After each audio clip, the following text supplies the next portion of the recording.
સૂર્યપુત્ર કર્ણ, ક્યાં સુધી મારે મારી યોગ્યતા સિદ્ધ કરવી પડશે?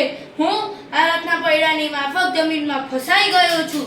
હવે હું નિયતિના ન્યાયથી આગળ વધીશ. જોઉં છું કોણ રોકે છે મને. હું આ સમાજના નિયમોને હું માનતો જ નથી. તમે બધા ક્ષત્રિયોને મારો એક પ્રશ્ન છે. શું આકાશની પડછાઈ ગરજતા સમુદ્રને પૂછે છે કે તારા પાણીનું બળ શું છે? તો તમે બધા મને કેમ પૂછો છો કે મારી જાત શું છે? હા ગુરુદેવ, હા, હું બ્રાહ્મણ છું એ વાત અસત્ય છે. કારણ કે સત્ય તો એ છે કે મારો જન્મ જ એક પાપ છે, જેને ધોવા માટે માં કુંતાએ મને ગંગા નદીમાં અર્પિત કરી દીધો.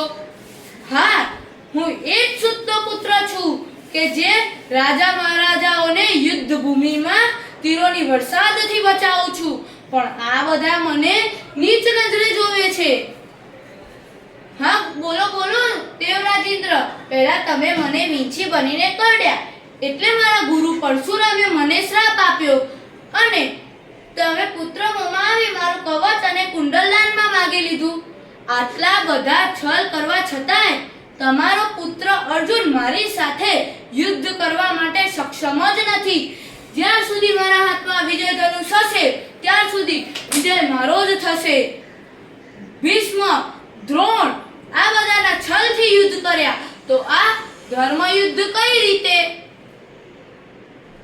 હા, હું માનું છું કે મેં અભિમન્યુનો વધ કર્યો છે, મેં દ્રૌપદીને અપશબ્દો કહ્યા છે.